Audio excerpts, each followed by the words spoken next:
السلام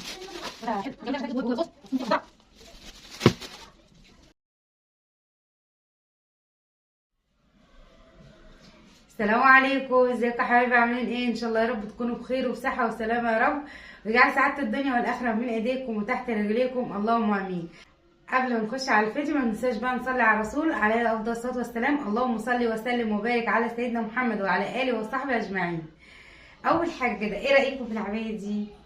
بصوا، دي عبايه قطيفه وانا ما بلبسش القطيفه خالص، بس يعني مش عارفه بقى، قلت اما خسيت يا بنتي هاجر جرابي القطيفه كده في ايه.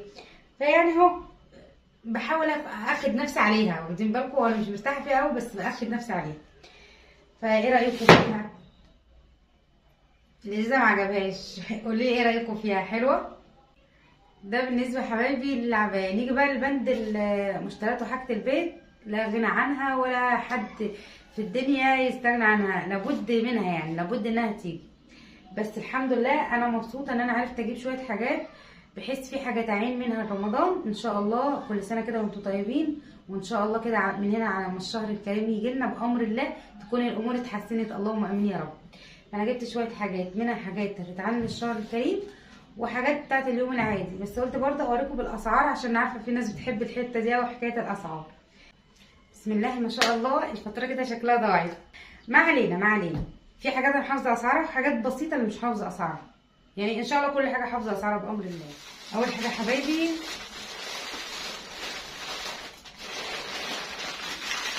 جبت كده طبق بيض. قلت لي هاجر جايبه طبق بيض ليه وانت عندك فراخ؟ اقول لكم الحمد لله ما بيجيبوليش بيض.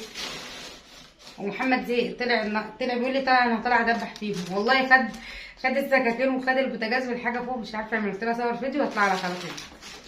فبصوا ده طبق بيض ابيض زي الفراخ اللي كانت عندي، بيض ابيض يعني، ماشي. اللهم صل على حبيب المصطفى. الطبق دوت ب84 جنيه، ب84 جنيه طبق بيض ب84 جنيه. جبت برضو بتاعت المناديل دي، هي فيها وصفه دي جميله قوي قوي يا جماعه بجد، يعني حلوه. بصوا انا مش فاكره، هي متهيألي مش عارفه هي 49 مش عارفه هي في ال40 او 50. هي فيها 8 بقرات، والله انا فاكره. كان نفسي بجد احافظ على الفاتوره بس انا مهمله. المهم انا جبت واحده من دي تاني برضو، ماشي. اللهم صل على النبي. يبقى كده جبت البيض عارفين كرتونه البيض، طبق البيض. اللهم صل على حبيب المصطفى. هاخد الحاجات دي كده عشان ايه تبقى معروفه.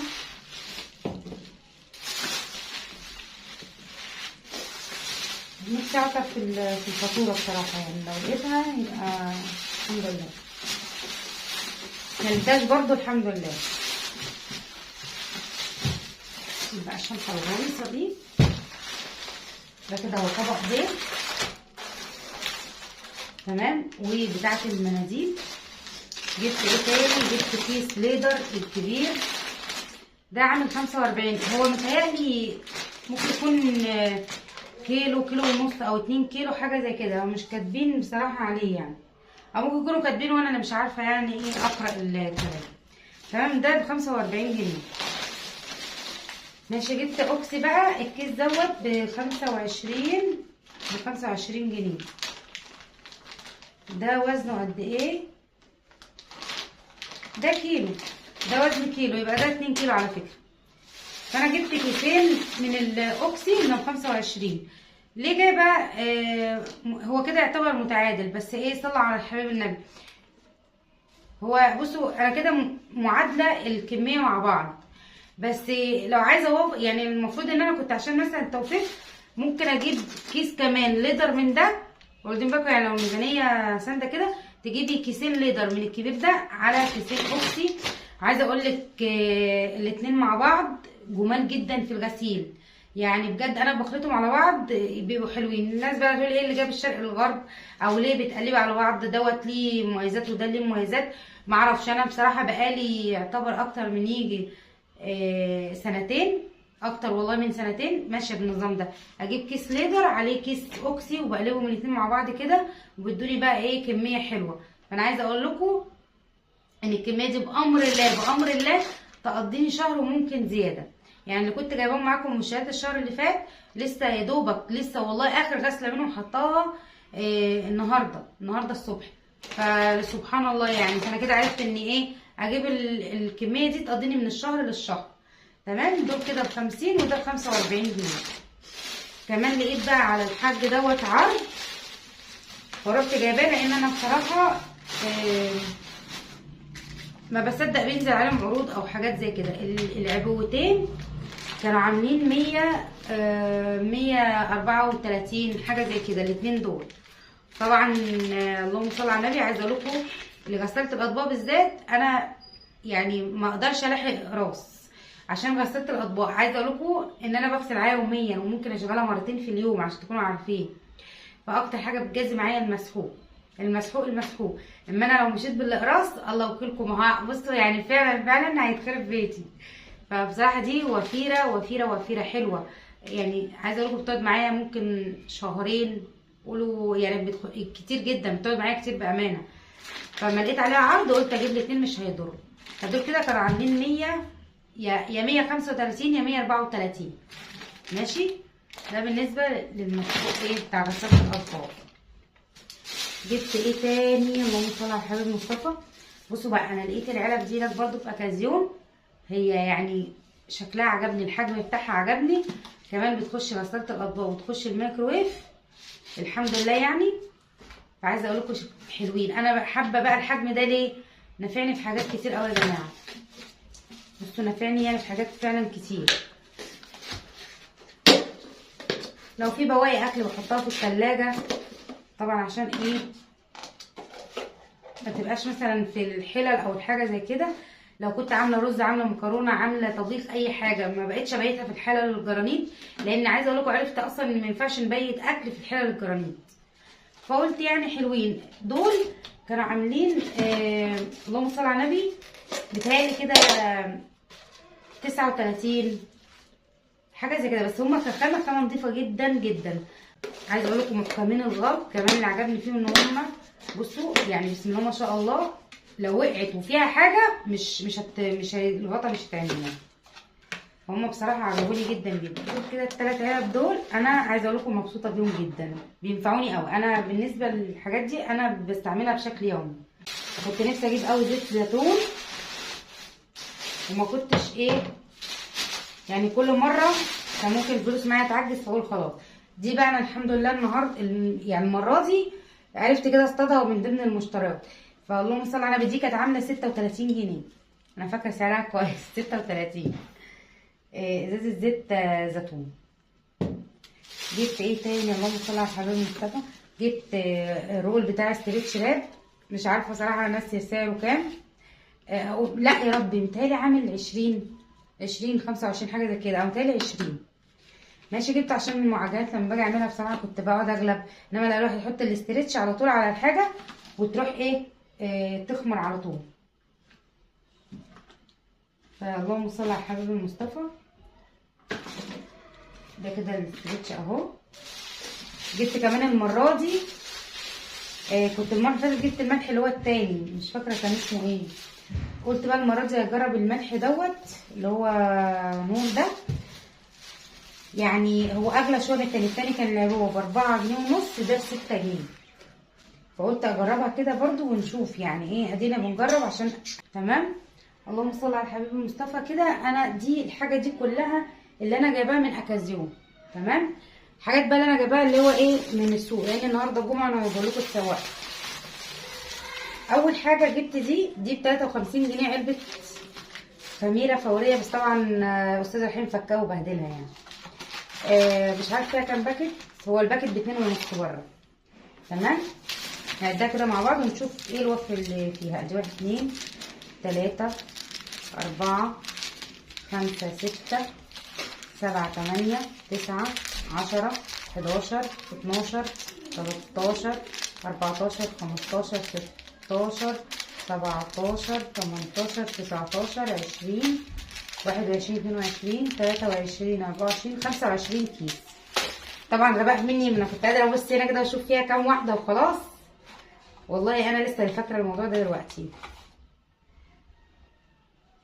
خميرة. فين بقى العدد؟ العدد ايها الناس، تصدقوا مش كاتبين العدد، مش كاتبين العبوة فيها كام كيس، مش كاتبين. دي بقى بصراحه اللي لقيتها قدامي. انا بحب الخميره السايبه، مش هكدب عليكم، لان كل الحاجات دي بتبقى حاجات سايبه، وهي بس المنتجات، بس الشركات هي اللي بتعبي وبتنتج بس ايه الحاجات بتاع ربنا يرزق كل مكان يا رب. بس يعني بقول ايه، الحاجات السايبه بصراحه ربنا بتبقى اوفر. انا بشوف كده الحاجات اللي هي السايبه بتبقى اوفر. فطبعا مش هخليها في علبتها، يعني انا الحاجات ديت اشوف لها علبه ونحط فيها. فدي كانت عامله 53 جنيه، والكيس ده بس ب2 جنيه ونص. تمام، الكيس ده ب2 جنيه ونص الخميره الفوريه. وانا بحتاج بصراحه خميره، كان نفسي بصراحه اجيب كيس علبه برضو بتاع علبه اللي هي بيكنج باودر، بس هي غاليه قوي. العلبه لوحدها ب100 جنيه مقفوله.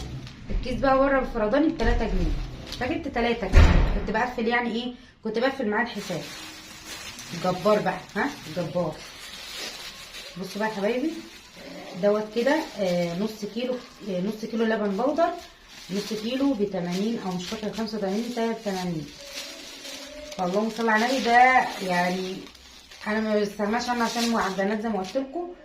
فبصراحه نص كيلو ب80 غالي جدا جدا جدا، يعني عايزه اقول لكم غالي قوي. فجبت نص كيلو، قلت بقى ايه منها برضو وانا معايا الفلوس، عشان خاطر الحاجات دي بندم ان انا ما جبتهاش. يعني مثلا لو بيبقى معايا الفلوس واجي ما اجيبش الحاجه دي، لا انا باجي بعدين بندم. فبقول اللي اعرف اجيبه واجيبه، يعني اللي يجي يمرق بقى وكده. اللهم صل على النبي. جبت كمان علبه مرقه ماء. العلبه دي كانت عامله بره اللهم صل على الحبيب المصطفى 27 جنيه. جبتها من محل جمله ب25 برضه. تمام، 25. جبت ايه تاني بقى؟ بصوا اقول لكم على حاجه. جبت 5 كيلو سكر، مش سكر من اللي بره. انا جبت 5 كيلو سكر بتاع التموين، عارفينه طبعا. دول بقى الايه ان شاء الله وبامر الله، دول ان شاء الله باذن الله لشهر رمضان الكريم. كده حاجه انتوا تاني رمضان ومن دلوقتي، ورمضان مش اكل وشرب. بصوا احنا خلينا واقعيين شويه يا جماعه. هو اعياد رمضان ده حقيقه، اللي تعرف تعين حاجه تعينها. لان بجد احنا بصوا الاسعار يعني بجد رايحه راكبه طياره، يعني مش عارفه في ايه بجد. فكل يوم تلاقي حاجه، ما بنقول الحاجه ممكن ترخص ما بترخصش، الحاجه عماله بتزيد. فربنا يرحمنا برحمته. فدول ان شاء الله دول 5 كيلو. هو السكر العادي اللي هو السنترفيش العادي الابيض اللي بره في المحلات. سالت على الباكيته عامله اللهم صل على النبي 175 جنيه. معرفش الكيلو بصراحه كده واقف فيها على كام، بس هي ب 175 جنيه فيها 10 اكياس الباكيته على بعضها ب 175. احسبوها انتوا بقى. فدول 5 كيلو 5 كيلو مش عارفه 85 جنيه، والكيلو ده على 16 جنيه. فمش عارفه كده بقى ال5 كيلو ب 85 ولا ب 80. فدول 5 كيلو دول انا مش جايبتهم دول للشهر الكريم كده، طبعا للعصاير والحلويات والشربات والحاجات دي. عرفت اجيب 5 تاني واعينهم ان شاء الله الشهر الجاي كان بها. ما عرفتش اديني عينت دول ايه كده لشهر رمضان 5 كيلو سكر. بصوا عايزه اقول لكم كيسه سليمه ومش كاشه ولا اي حاجه، اللي هو بتاع التموين. عايزه اقول لكم اي واحده في الدنيا، اي واحده في الدنيا بيتها بيكون مستور بتبقى فرحانه فرحه ما يعلم بها الا الله. فانا عن نفسي انا بصراحه ربنا الحمد لله فرحانه ان عرفت اشتري شويه حاجات زي كده. كنت عشمانه بصراحه المره دي اجيب مثلا اشوف ايه المكرونات والحاجات اللي انا بحبها. انتوا عارفين ان انا بعمل بشتري دايما المكرونه سايبه والشعريه والحاجات اللي هي عموما البقوليات دي بشتريها سايبه. طبعا الاراء تختلف وناس بترتاح في اكياس، بس انا مش مساله بقى راحه، لا انا هقول لكم بمساله توفير. انا بحب المكرونه السايبه بتديني نفس النتيجه التانية بالظبط واخدين بالكم. ومعرفش بقى حكايه ان هي تعجن، لا الحمد لله يعني بفضل ربنا الحمد لله يا رب. بستعملها بقالي سنين المكرونه السايبه وما بتعجنش مني ولا اي حاجه الحمد لله. فكنت نفسي اشوف ايه الحاجات الاساسيات. يعني مثلا كنت اجيب شوارع شعريه واعينها. ده بقى مش عشان بقى مش هقول عشان خاطر شهر رمضان، لا دوت عشان الغلا اللي احنا فيه بصراحه. فانت النهارده معاكي فلوس، بكره ما تعرفيش انت معاكي ولا لا. هو يعني هو ربنا بيرزق الكل والرزق بتاع ربنا انا عارفه. بس هو الواحد يعني ايه اللي يقدر عليه يعمله ان احنا نستر بيتنا يعني على قد ما نقدر نستر البيت. يعني على قد ما ربنا يقدرك كده وفي ايدك تستوري البيت، في معاكي قرشين ولا حاجه والكلام ده كله، عرفت تجيبي بيهم منهم حاجه في البيت تستر بيها، يبقى يا ستي كتر الف خير. هنا بقى جبت بقى بصراحه الحاجات اللي هي المكرونه والحاجات دي مش من اكازون ولا حاجه، دي كده من السوق عادي. جبت نص مكرونه سباكيتي، وكل المكرونه يا جماعه خلاص بقت 20 جنيه، تمن الرز بالظبط. فاللهم صل على النبي. سالت على شكاره الشعريه او سوا المكرونه، طبعا الشعريه زي المكرونه زي اي حاجه، بس سايبه دي بحالها اسعارها كلها بتبقى واحده. الشكاره عند بتاع الجمله عامله اللهم صل على النبي 180 جنيه 10 كيلو، سوا مكرونه شعريه الشكاره 10 كيلو ب 180 جنيه. معرفش كده يبقى فيها وفر ولا لا بصراحه، تاني كده يبقى فيها وفر متهيألي يعني. ايوه يبقى فيها وفر يا جماعه. ليه؟ هقول لكم ليه. لان الكيلو لو ب 20 20 في 10 اللهم صل على النبي ب 200، 20 ب 10 200، هي كده فيها وفر. يبقى الكيلو واقف زي ب 17 جنيه 17 وشويه حاجه زي كده.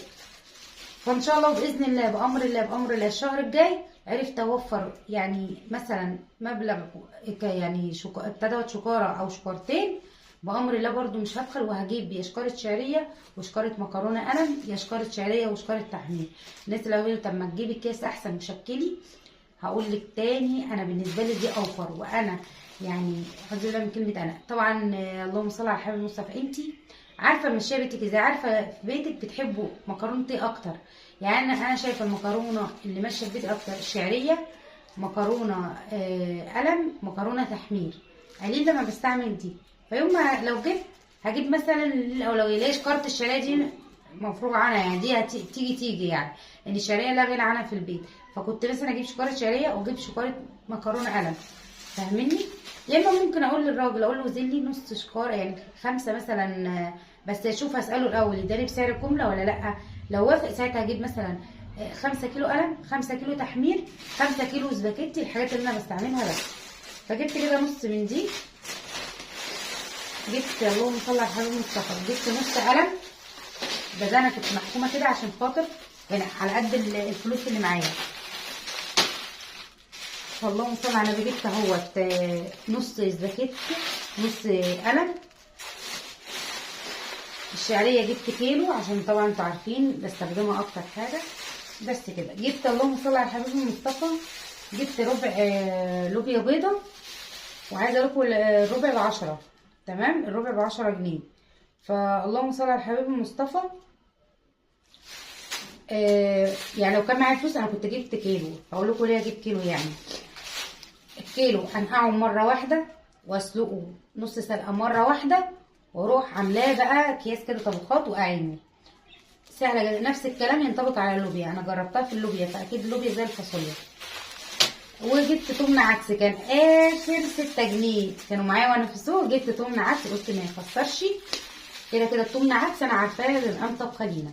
هتقولي ايه ده هبقى احنا التمن بيقضينا على فكره، بيعمل لي حله حلوه كده بتقضي اليوم وممكن تاني يوم كمان.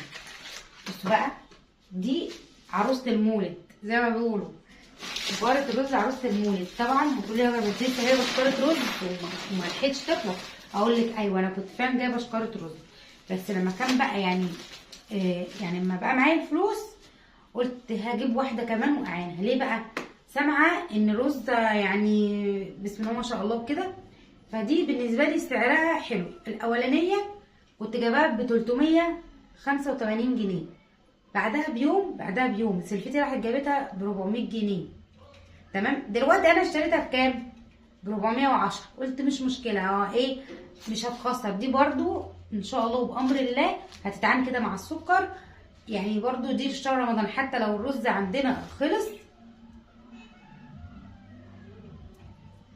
دي برضو بامر الله هتتعامل برضو مش هاجي يمتها خالص خالص خالص دلوقتي الا ما الشكاره التانيه تخلص.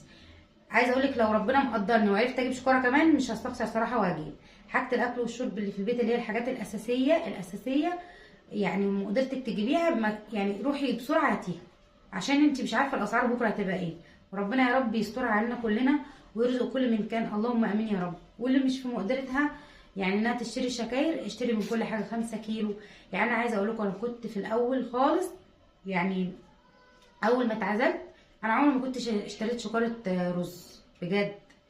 فكنت بعمل ايه بقى؟ كنت كل ما بروح السوق كان الرز والله الكيلو، انا كنت فاكره يعني كان 4.5 5 جنيه، الحاجات الاسعار الجميله دي. فكنت اجيب ايه 5 كيلو واحطهم في العلبه. حتى انت كنت هتشوف اول ما فتحت القناه، في اول القناه كده ما كنت فاتحاها كنت عامله العلبه على المطبخ، وكنت ما باجي اسوي واجيب التسويه كده وافضيها قدامكم. فكنت اجيب 5 كيلو وافضيهم من ضمن التسويقه. مره مثلا كده والفلوس خسرت اجيب 3 كيلو. كنت كل اسبوع لازم اجيب رز. معايا معيش كان لازم اجيب رز كل اسبوع، فكنت اجيب وافضي اللهم صل على حبيب المصطفى في العلبه دي. فبيني وبينكم هو حلو ومش حلو في حاجه واحده. حلو في ايه ومش حلو في ايه. حلو ان انت ما بتحسيش بيها، وممكن تلاقي عندك مثلا اخر الشهر تلاقي ان انت جايبه رز كتير، عندك رز كتير وانت ما حسيتيش بيه من ضمن التسويه جبتيه. ومش حلو في حاجه بقى ايه تانية، ان انا كنت بفضي الرز كله مع بعضه. طبعا الاسبوع الجاي مش زي اللي بعده مش زي ده، فالرز ما كانش بيبقى كله نوع واحد، كان بيبقى انواع مختلفه. فكان ده الشيء بيحيرني. عالجت بقى الشيء ده انا بايه؟ عشان برضو ما كنتش بجيب شكاره كامله، كنت بجيب الرز بس ما بفضوش، اجيب كده كيلوهات واروح حاطه كيلو بكيلو كيلو بكيلو زي كده، فاهمني؟ وطبعا كل كيلو، طبعا كل مره انت بتجيبي، لو جبتي مثلا 5 كيلو 5 شنط، بيبقى ال5 شنط دول الوان واحده، فبتبقى عارفه الالوان دي يعني هي دي رزه واحده، فكنت باخد منها. ده كان برضو حل اللي انا بحله الموضوع ان انا اجيب سايب وكده. بس يا جماعه، بس ما قدرتش اجيب شكر، الحمد لله الحمد لله بفضل وعدل يا رب جبتها الحمد لله. يعني دي نفدت بيها، يعني عايزه اقول لكم فرحانه ان انا نفدت بيها يعني. بس يا حبايبي دي كانت كده مشتريات النهارده. اتمنى يا رب اكون فدتكم باي معلومه بسيطه، سعر اي حاجه، وربنا يا رب يسترنا جميعا اللهم امين. وربنا يا رب يرفع عنا الوباء والغلاء اللي احنا فيه ده، يا رب كده يرخيها من عنده، وان شاء الله باذن الله يسمعنا سمع خير الايام الجايه دي اللهم امين. اشوفكم على خير حبايبي، واتمنى يكون الفيديو عجبكم، وما تنسونيش بالله عليكم في اللايك، والسلام عليكم ورحمه الله وبركاته.